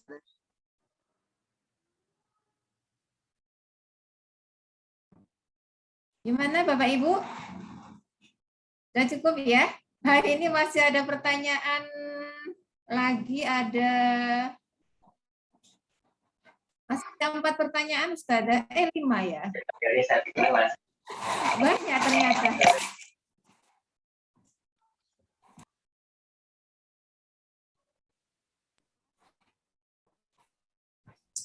Saya bacakan lagi Ustazah ya pertanyaan tadi. Oke. Ini pertanyaan dari Wali Mas Yama. Apabila di usia di atas 10 tahun tapi belum lancar membaca Al-Quran, metode apa yang bisa diterapkan agar bisa lancar membaca Al-Quran dan mampu menghafal Al-Quran? Kemudian masih ada pertanyaan lagi dari Bu Listia. Ustazah, apakah anak TK atau kelas bawah boleh diikutkan lomba membaca atau tahfidz Quran? Jika iya, bagaimana motivasinya agar anak bisa mau dan tetap optimis jika belum berhasil? Kemudian dari Wali Mbak Kamila, langkah-langkah untuk menjadikan menghafal Al-Quran sebagai suatu kebiasaan, terutama untuk anak. Saya mencoba mengajari anak menghafal Al-Quran, walaupun anak belum bisa membaca Al-Quran, dengan mendengarkan yang saya baca, kemudian anak menirukan dan mengulang 3 kali. Apakah cara terbaik untuk mengajari Al-Quran, mengajari anak menghafal Al-Quran, sedangkan dia belum bisa membaca Al-Quran? Masih ada pertanyaan lagi ini dari Pak Yahya. Bagaimana menyiapkan fisik dan mental anak maupun orang tua agar orang tua rela meletakkan anak di pesantren dan anak pun siap secara fisik dan mental untuk belajar di pesantren sejak usia SD. Terakhir ini dari Wali Mas Renan. Bagaimana cara melindungi anak-anak agar tetap Islami apabila anak-anak tidak disekolahkan di sekolah yang mengutamakan Al-Quran, misalnya di sekolah negeri?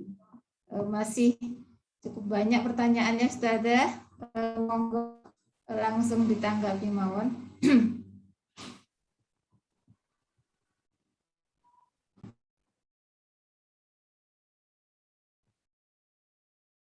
Oke, bagaimana jika 10 tahun belum bisa belajar belum baca Al-Quran? Jadi nggak apa-apa Bunda, jadi tidak hanya anak 10 tahun gitu yang belum bisa baca Al-Quran, bisa jadi malah ada yang 17 tahun, ada kita yang sudah sepuh-sepuh begini yang 25 tahun, 30 tahun belum bisa baca Al-Quran.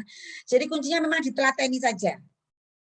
Jadi monggo diambil salah satu metode yang nah ini metode yang mana yang mau kita pakai, karena putra-putri Bapak Ibu di sekolah, maka gunakan metode yang ada di sekolah supaya memudahkan. Di sekolah pakai apa? Ustazah di sekolah pakai apa ini belajarnya?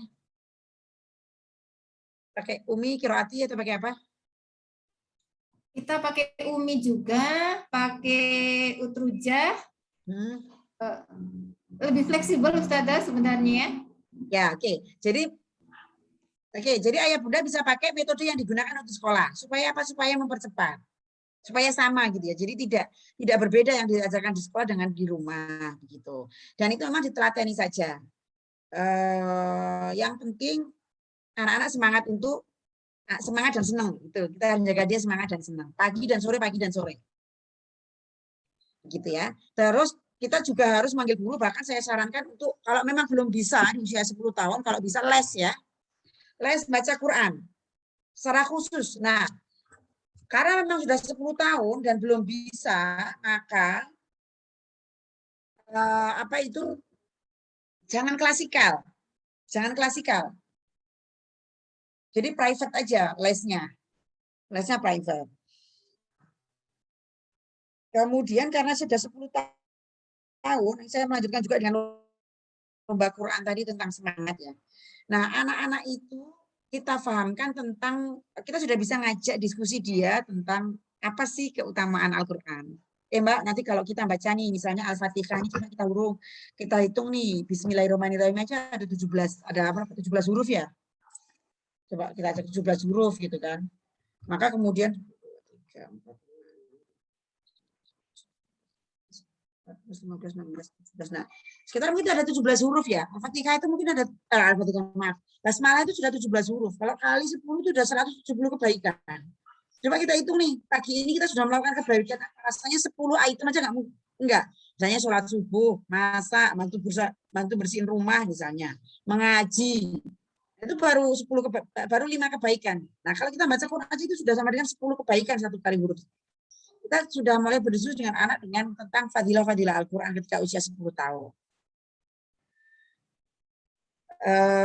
Terus kemudian, nah, lomba Al-Quran. Apakah memang dibutuhkan anak-anak itu untuk mengikuti lomba Al-Quran? Ini sekali lagi tergantung dengan anak. Kita sebagai orang tua harus paham gitu. Ada anak-anak yang suka berkompetisi, ada anak-anak yang tidak suka berkompetisi. Dan saya pribadi menganggap bahwa anak-anak itu butuh menang. Butuh merasakan kemenangan. Ketika dia menang, dia akan semakin percaya diri.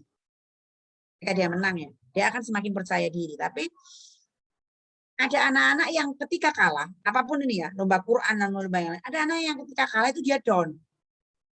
Ada anak yang ketika kalah easy going saja.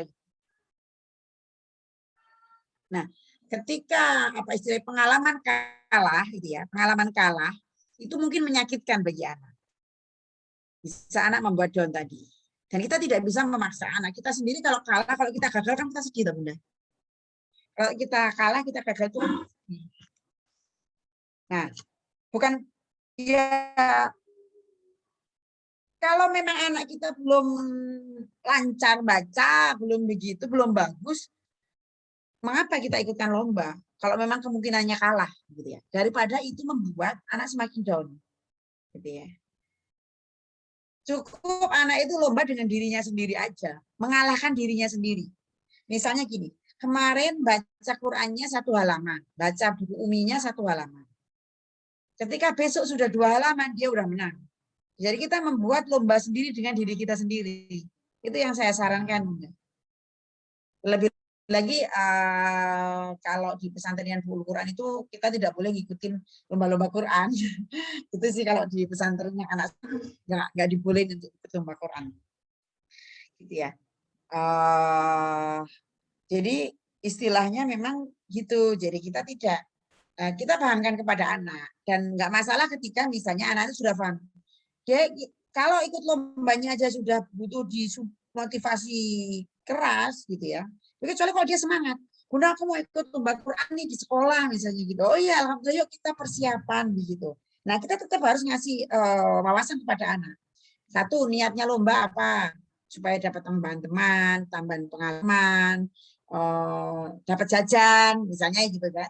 Ketika lomba kan bisa dapat snack, bertemu dengan teman, lombanya di Masjid Agung, kita sambil jalan-jalan, misalnya seperti itu.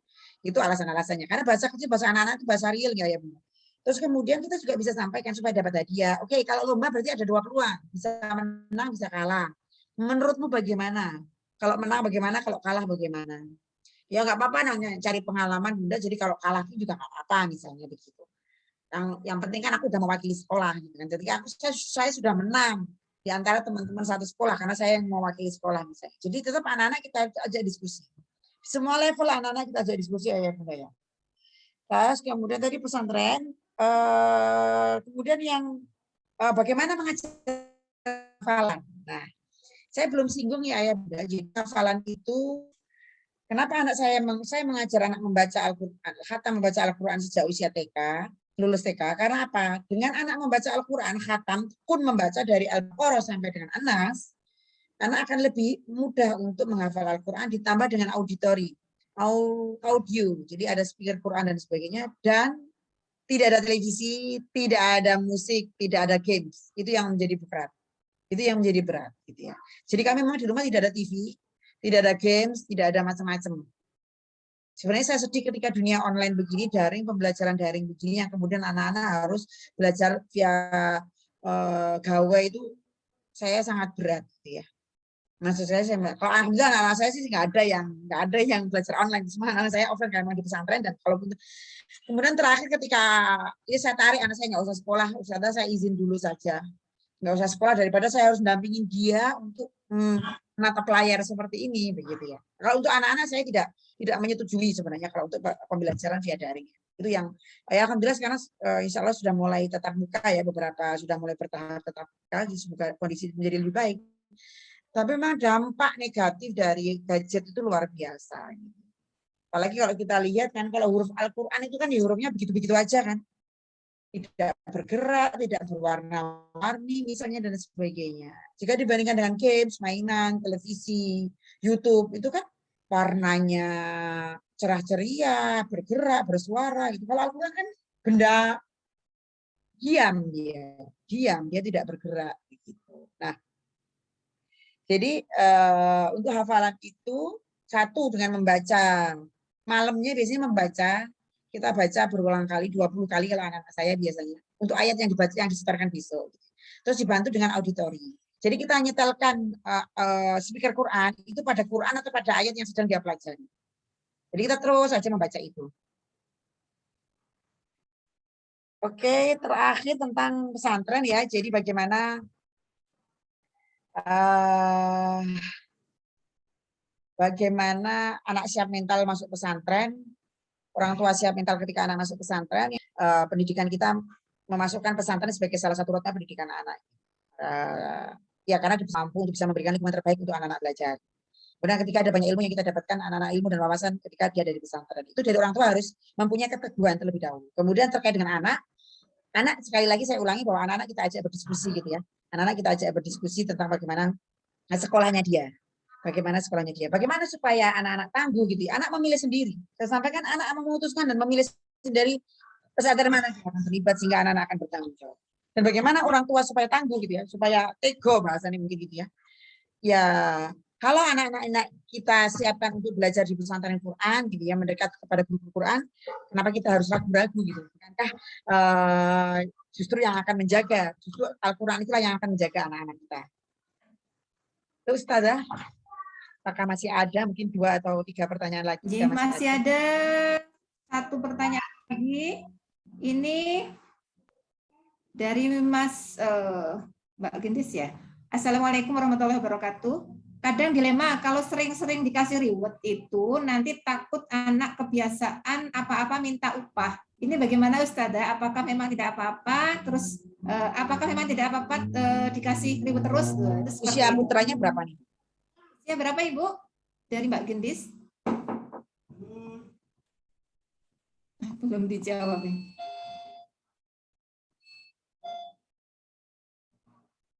Jadi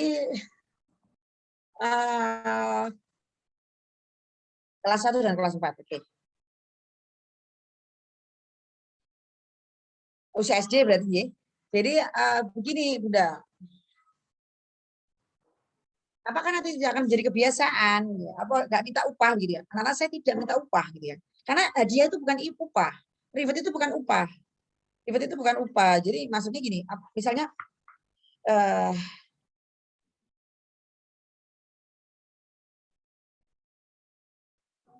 ini adalah hadiah atas prestasi yang sudah dia lakukan.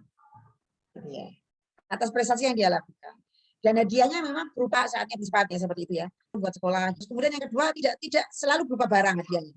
Di kecil-kecil, di usia kecil, usia di bawah 6 tahun, hadiah saya itu anak-anak sudah coba apa sih itu. Jadi kita komunikasi dengan baik ya. Jadi bukan syarat.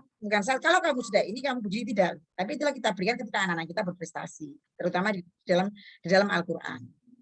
Dan apakah akan menjadi kebiasaan? Tidak juga. Karena nanti ke depan semakin gede anak-anak, seperti saya sampaikan tadi ya, akan ada 2 tipe anak. Ada anak yang external motivation, ada yang internal motivation. Eksternal itu yang memang dia butuh dukung orang luar, butuh dikasih hadiah, butuh dikasih support, butuh dikasih hore-hore dari luar, dari lingkungannya gitu kan. Hore-hore dari luar.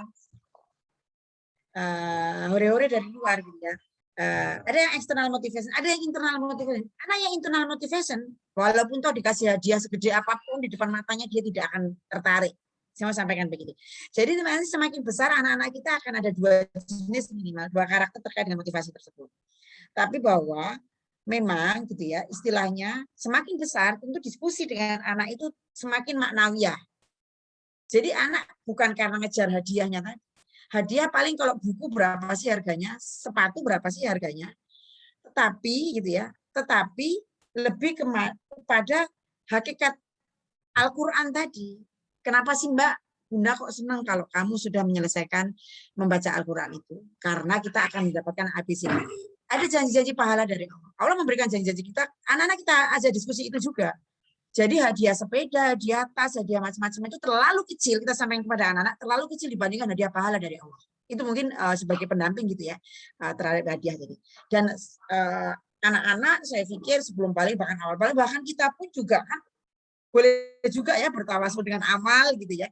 Boleh juga kan kita, ya Allah saya ini gitu ya, saya bantu saya, mudahkan saya begitu kan. Kita memohon kepada Allah, kita mengharapkan pahala dari Allah itu sangat boleh. Gitu. Bahkan begitu juga kita harusnya. Gitu. Sehingga kita kembalikan maknawiyah interaksi kita dengan Al-Quran itu kepada anak-anak. Jadi memang tetap tadi di slide pertama gitu ya, itu tetap akan kita bahas dengan anak. Cuman anak ketika masih kelas 1 SD dia nggak paham mungkin pahala apa itu pahala, masuk surga apa itu masuk surga, nggak ngerti mungkin dia. Sulit. Anak-anak itu anak real gitu ya. Bahwa di surga itu ada kebahagiaan. Di surga itu kamu nanti kalau mau minta es krim apa saja itu ada. Misalnya begitu kan. Ya sekarang ini es krimnya dulu di sekarang gitu. Besok insya Allah dapat es krim yang macam-macam di surga. Jadi seperti itu tetap istilahnya bagaimana basic kita terkait dengan Al-Quran kita sampaikan kepada. Itu mungkin Ustazah. Terima kasih. Mohon maaf tadi masih ada yang raise hand. Ada yang mau bertanya langsung mungkin Bapak Ibu? Masih ada waktu sekitar 5 menit masih bisa insya Allah. Monggo Bapak Ibu ada yang mau bertanya? Oh ini masih ada ya. Masih ada yang bertanya dari Wali Mbak Rania. Bagaimana mensikapi anak yang tidak semangat untuk menghafal lagi? Diberi ribet pun tidak tertarik. Nah, itu pertanyaannya Ustazah. Mas Giva, bismillah, saya tidak ingin bertanya, hanya ingin usul semoga suatu saat Yaim bisa punya pesantren tahfidzul Quran untuk anak-anak dimulai dari SD. Insya Allah ya, amin. Tadi ada satu pertanyaan yang dari walinya Mbak Raina Ustazah. Sudah anaknya tidak semangat dan diberi ribet pun tidak tertarik. Aneh Ustazah, masih ada satu.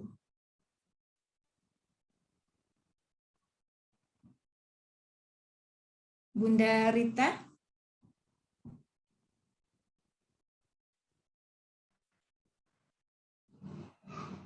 Ya, karena anak ayah bunda tidak semua anak itu external motivation. Jadi tadi sudah saya sampaikan gitu ya. Walaupun dikasih hadiah di depan matanya dia gede gitu ya, yang dia senang, itu tidak akan membuat dia termotivasi karena dia motivasinya tidak ada di situ, dia internal motivasi. Jadi tentang hadiah ini kemudian ayah bunda mesti ini ya apa istilahnya tahu diri, kok tahu diri apa ya namanya ya, bisa melihat anak kita itu seperti apa.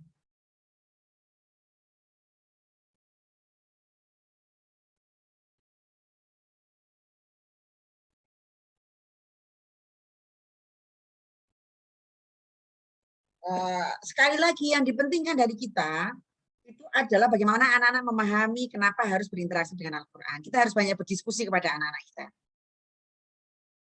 Ya, dan memang dari kecil bahkan, misalnya begini, masih 2 tahun atau 3 tahun, kita akan sampaikan begini. Jadi, misalnya kita sebut, ibu saya punya anak kecil yang 4 tahun masih. Ibu, kita baca Quran dulu ya. Bangun tidur, malamnya sudah saya bilang, besok pagi bangun tidur, sholat, setelah sholat baca Quran. Habis baca Quran, kita mainan. Terus kita jalan-jalan naik mobil. Kita sampaikan ke anak. Baca Quran ya biar nanti masuk surga, baca Quran biar pahalanya banyak. Kalau baca Quran itu disayang sama Rasulullah, akan disayang sama Allah. Kita akan dijaga oleh Allah. Itu yang seperti itu dan seterusnya sesuai dengan usia anak itu kita sampaikan kepada anak-anak kita. Begitu. Dan sekali lagi Bapak Ibu ya, kita tidak bisa menyuruh anak. Kalau anaknya masih di bawah 6 tahun sih masih bisa kita suruh, seperti saya sampaikan tadi 4 tahun. Tapi kalau sudah 10 tahun, 12 tahun nggak bisa kita nyuruh anak. Apalagi posisinya kita nyuruh anak, kita sendiri tidak mengerjakan. Kita nyuruh anak ngafalin Quran, dan kita sendiri nggak ngafalin Quran, ya nggak bisa. Nah, terakhir saya membuat rumah tahfidz di rumah gitu ya. Saya manggil guru, saya buat rumah tahfidz di rumah. Jadi anak-anak mengerti gitu ya. Yang anak Quran itu suami gitu ya.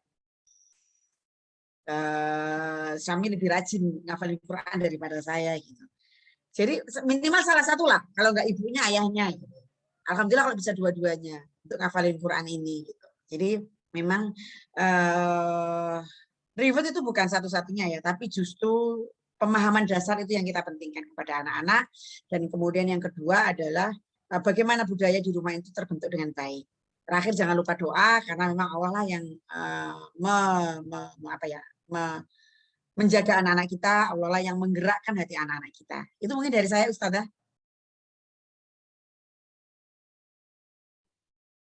Masih ada 2 pertanyaan, gimana Ustazah? Sampai 10:30 nggak apa-apa ya. Ini terakhir, 2 pertanyaan terakhir ya.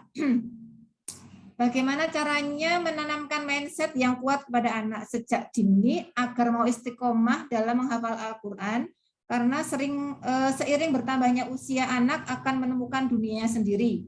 Dan bagaimana caranya agar anak dimasukkan pesantren tidak terpaksa dan bukan karena keinginan orang tua. Kemudian dari Wali Mas Ilyas, bagaimana cara mengajak anak yang susah diajak menjalankan sholat dan mengaji yang berusia 5 tahun? Itu Bunda. Ya, tadi sepertinya sudah terjawab ya. Oke. Beberapanya sudah, yang belum terjawab yang mana, Bu? Itu pertanyaan sama dengan sebelumnya. Oke. Ini mungkin yang Ya, mungkin dipilih satu yang belum kita bahas tadi. yang mengajak anak sholat ya. Oke. Yang 5 tahun, yang terakhir. Jadi gini, sekali lagi ya Ayah Bunda, bahwa baca Quran, sholat gitu ya. Yang pertama, kita memahaminya secara maknawiyahnya seperti apa ya, dasaran Qur'annya, dasaran hadis Qur'annya seperti apa. Sehingga kita merujuk kepada itu, dalam artian yang kita lakukan itu bukan hanya untuk dunia, bukan, tapi memang penghambaan kita kepada Allah, anak-anak kita ajak untuk menjadi seorang muslim yang baik. Itu dengan beberapa ibadah tadi, seperti misalnya sholat dan baca Quran. Kemudian yang kedua, ketika di keluarga, maka itu adalah kebiasaan baik yang harus dicontohkan oleh orang tua. Yang ketiga, memang ada fasilitas, sajadah yang bagus, kita sebelum sholat sudah disiapkan, misalnya seperti itu gitu ya. Nah, jadi memang kita sudah ada fasilitas untuk anak-anaknya gitu. Misalnya kalau sholat saya punya program juga Ustazah. Jadi saya ngajak anak-anak sholat di masjid-masjid yang bagus sambil piknik. Tujuannya apa? Tujuannya sholat. Sholat di masjid A, nanti duhur sholat di masjid A, asar sholat di masjid B, maghrib sholat di masjid C. Jadi memang itu sebagai destinasi wisata, sholat itu di masjid-masjid itu. Gitu. Jadi kemudian kita ini ya gitu, kita ajak anak-anak kita, bahkan kita kasih lihat ini loh, ada Masjidil Haram, ada Masjid Nabawi, masjid terbesar, masjid yang bagus, masjid yang indah. Itu kita sampaikan juga kepada anak. Tadi saya mau nyarikan, saya punya podcast, Ayah Bunda yang punya podcast, coba saya tulis nanti di kolom ini ya, komentar. Saya punya podcast, mau saya cariin dulu linknya ya. Podcast, saya punya podcast Parenting Quran. Ada beberapa pertanyaan yang sudah terjawab yang ada di situ ya. Ada Spotify, saya punya akun Spotify.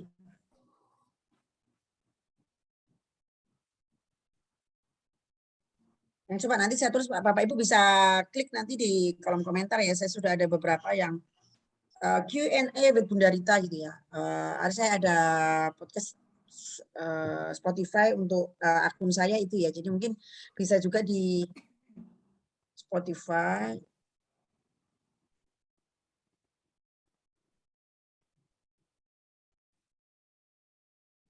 Saya punya 20 episode terkait dengan parenting Quran. Jadi itu nama akunnya Spotify Q&A with Bunda Rita. Linknya sebenarnya saya coba cariin kok nggak nemu dari tadi.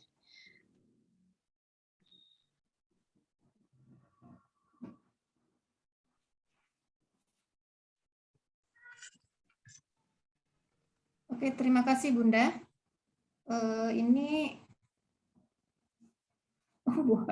Ini sepertinya menarik sekali Bunda temanya hari ini. Jadi banyak wali yang belum puas, masih ada yang resen ini mau bertanya, ada juga yang pertanyaan tambahan. Gimana Bunda? Yang resen aja. Oke, yang resen Anda, yang resen, monggo Bu Eka, silakan dibuka mic-nya Bu, monggo Bu. Halo Bu Eka.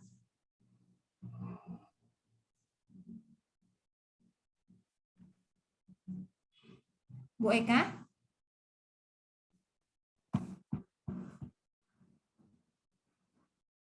Apakah mungkin salah ya? Maksudnya tidak sengaja. Masih ada satu pertanyaan ini ternyata. Bagaimana cara menjelaskan ke anak jika ada orang yang selalu membandingkan satu dengan yang lain? Karena bagaimanapun si anak jadi kecil hati. Ini mungkin karena ada apa ya? Kadang ada siswa yang secara vokal itu kurang jelas barangkali Bunda. Jadi ada anak yang membanding-bandingkan terus kemudian jadi berkecil hati itu seperti itu. Mungkin ketika membaca huruf ro atau huruf satu huruf ya, kata-kata tertentu itu kurang jelas. Sehingga bagaimana? Ini mungkin Sehingga, gimana? maksudnya seperti apa? Yang membandingkan itu siapa? Orang lain gitu. Orang lain, J, orang lain. Oh. Ya, anak kita nggak usah berteman lah dengan orang lain itu. Maksudnya gimana nih? Ada lingkungan kita yang memang toksik ya. Jadi dalam artian ya, mengapa anak kita dibandingkan oleh orang lain? Wah, saya belum nyambung nih Ustazah. Pertanyaannya gimana nih maksudnya nih? Mungkin bisa diulangi lagi pertanyaannya. Mungkin yang punya pertanyaan bisa langsung speak up aja biar jelas. Monggo Bu Bunda Mbak Aru mau lebih jelas lagi, biar lebih jelas lagi bisa dibuka mic-nya Bu.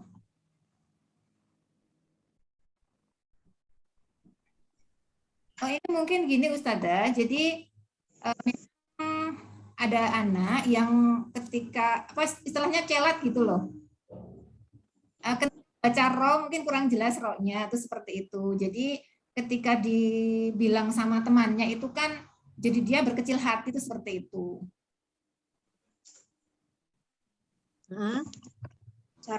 Bagaimana cara menjelaskan? Oh, oke. Monggo baru. Enggak apa-apa Bu Guru aja. Biar lebih jelas pertanyaannya, monggo. Ya sebelumnya gini, Ayah Bunda yang punya, Ayah Bunda bisa save ini ya, bisa akses di Spotify saya, Q&A di Bunda Rita, itu ada 26 episode tentang parenting Quran di situ. Parenting Qurannya mungkin sekitar sudah ada 12 episode lebih, selebihnya ada parenting lebih secara umum. Jadi satu itu aja udah banyak episodenya Mbak, kalau ada yang nanya ini tadi. Kemudian apa istilahnya, di situ ada banyak saya membuat Q&A ya, karena memang bentuknya Q&A biasanya dari beberapa pertanyaan. Ini memang nggak pernah selesai sih pertanyaan terkait dengan Quran begini nih ya. Jadi saya sudah bikin di akun Spotify saya itu ada episode ke-26 itu bahkan tentang parenting Quran itu ada sudah total ada sekitar 10 lebih. Jadi Bapak Ibu bisa akses di situ, tinggal klik ya, tidak perlu download aplikasinya. Terus kemudian itu ya, saya ada juga ini saya tulis dulu komentar kalau untuk masih melanjutkan, masih ada pertanyaan-pertanyaan yang belum terjawab, Ibu bisa bergabung dan bertanya di grup ya, nanti saya akan jawab di grup karena memang biasanya banyak pertanyaan terkait dengan Quran itu, jadi sering tidak cukup waktunya begitu ya. Oke, yang ini terakhir monggo yang tadi mau speak up silahkan. Bunda siapa tadi? Bunda Aru, monggo. Speakernya masih tertutup, Bu.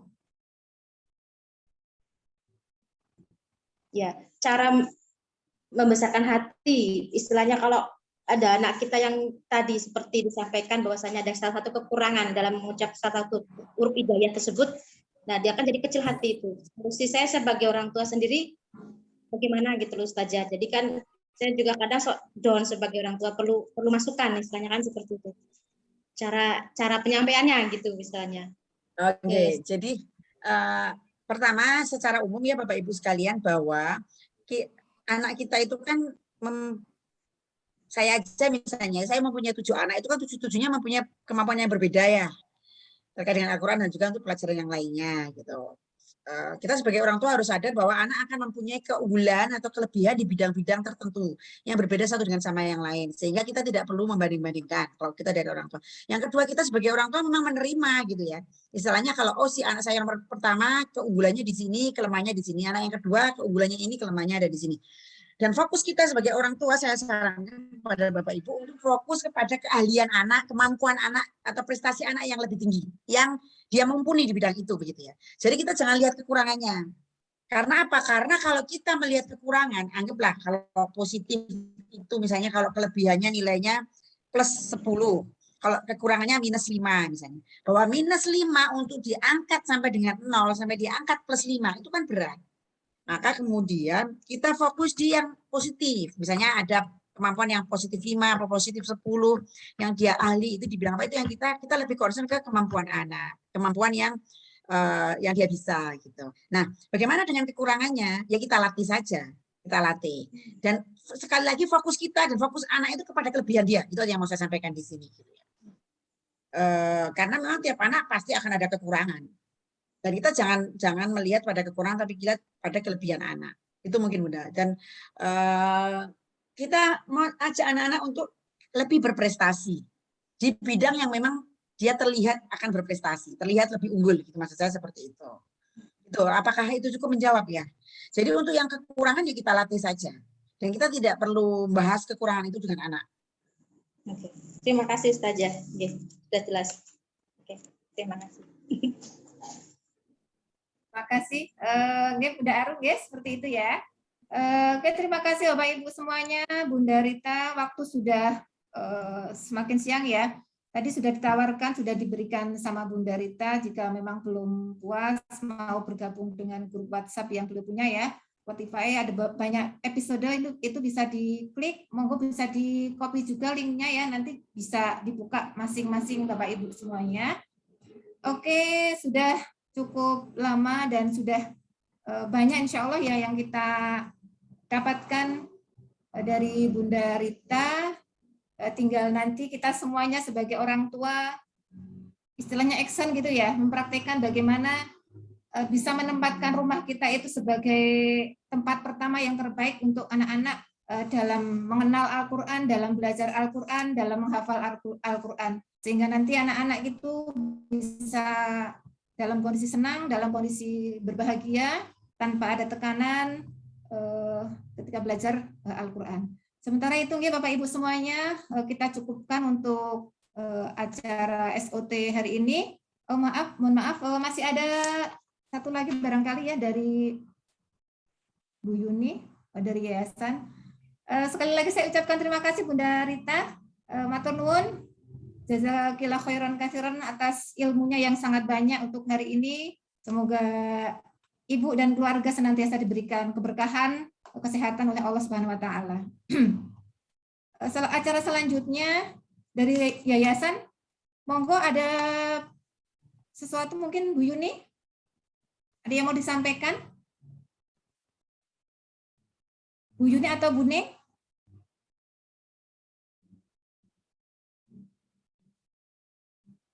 Bentar, Bu. Oh, sudah enggak nih. Oke. Terima kasih Bapak Ibu semuanya. Alhamdulillah hari ini acara demi acara sudah kita lalui bersama. Atau mungkin Bu Ning ada yang mau disampaikan, Bu Ning? Sudah cukup nggih? Sudah cukup. Alhamdulillah Bapak Ibu semuanya. Dari rangkaian acara sudah kita lewati dengan lancar. Alhamdulillah.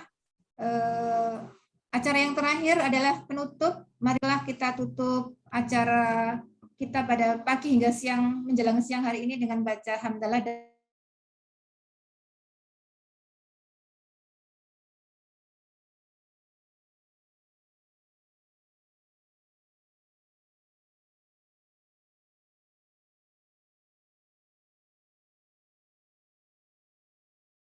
jika banyak salah dan kurangnya mohon maaf.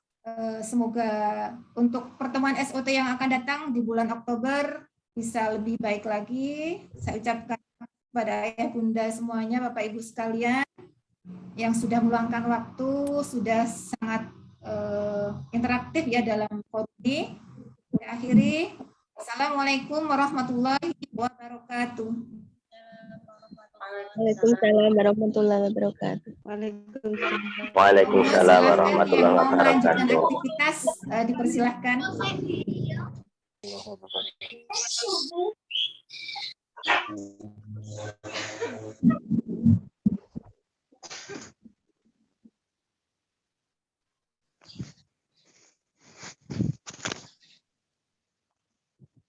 siapa kausan dengan anak tak mangkin.